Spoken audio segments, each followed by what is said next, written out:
You are on a date and your date start this conversation. And that's the thing, my boss just doesn't get it. He's all about the bottom line, but my team is burning out. I feel like I'm the only one holding it all together. It's like I'm Atlas, holding up the world. And my ex, don't even get me started on my ex. Wow, this is a lot for a first date. I haven't even told him what I do for a living yet. Am I on a date or have I accidentally clocked in for a therapy session? If you've ever felt like that, you're in the right place. My name is Gilk, and I spend way too much time thinking about why some men are emotionally immature. Seriously, why do they treat a woman they're interested in like a 24/7 crisis hotline instead of a potential partner? If you're someone who wants to explore the dynamics of the mature woman versus the immature man, and you want to learn how to protect your heart, your time, and your sanity, make sure you subscribe. And go ahead and like this video if it helps you. It tells the algorithm that we need more of this and less of, well, the opposite. Look, we've all been told that being a good listener is one of the most attractive qualities a woman can have, and it's true, to a point. But there's a huge difference between a man who values your insight and a man who's just looking for a place to dump his emotional garbage for free. One is building a partnership with you. The other is just using you as a temporary landfill. From a purely economic standpoint, it's a brilliant, if infuriating, strategy on his part. The average therapy session costs $100 to $250. If he's talking to you for hours each week, he's getting thousands of dollars a month in free services. You, on the other hand, are getting emotionally drained with no real relationship in sight. You're not his partner, you're an unpaid intern on his mental health team. This isn't just a feeling, it's a documented phenomenon. This is what most people don't realize. We are in the middle of a male friendship recession.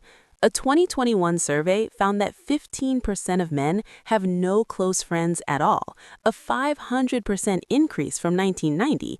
Even more shocking, a broader study found that 51% of men like a single confidant for emotional support. So where does all that anxiety and stress go? It gets funneled into one single overburdened pipeline, their romantic partner, you.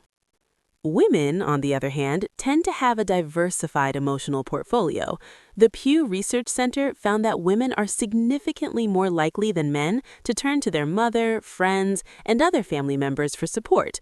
Women build a support network. Men are increasingly looking for a single emotional pillar. This isn't entirely his fault. Society has done a terrible job of teaching men how to build emotionally intimate friendships. But here's the brutal truth. Just because he's emotionally constipated doesn't mean you have to be his designated laxative. It's not your job to do the emotional work he refuses to do for himself. This dynamic has a name, man-keeping. It's the unpaid, invisible labor women take on to manage their partner's emotional well-being and social life. It's a leading cause of burnout in modern relationships.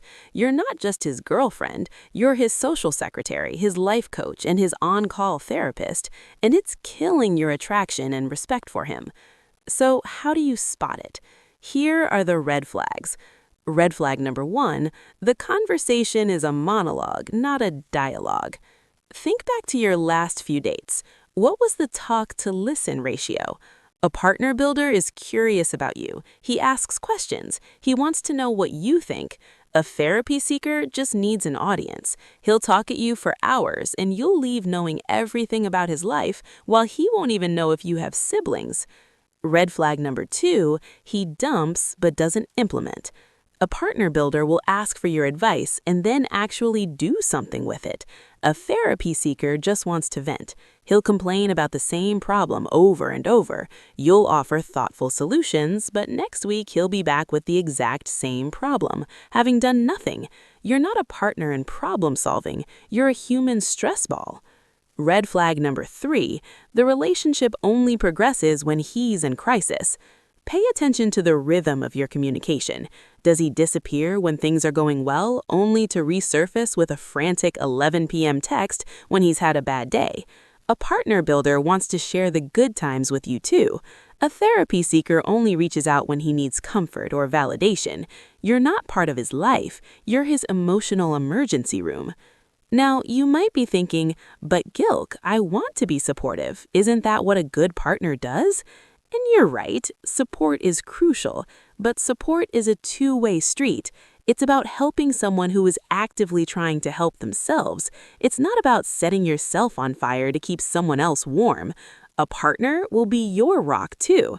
A therapy seeker will give you a blank stare the moment you start talking about your own problems. He simply doesn't have the capacity to handle anyone else's emotional needs. But before the strategy, let's ask a tough question. Why does this keep happening to you? If you're a smart, successful woman, why do you attract emotional toddlers? Here's where it gets really interesting. It's not because you're broken, it's because you're competent. Your greatest strength, your ability to handle things, is also what makes you a prime target for the emotionally underdeveloped man. He sees you as a resource, not a partner. Psychologists call this hyper-agency. You're so used to getting things done that you unconsciously take on that role in your romantic life. You see a man with potential, a fixer-upper, and your capable brain thinks, I can help him. The problem is, a relationship isn't a project, and a man isn't a startup you can optimize. This creates a toxic feedback loop.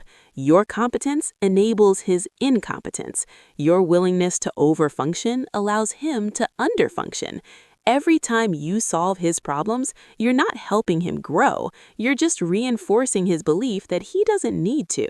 Why would he learn to manage his own emotions when he has you? So the first step isn't about changing him, it's about changing your role.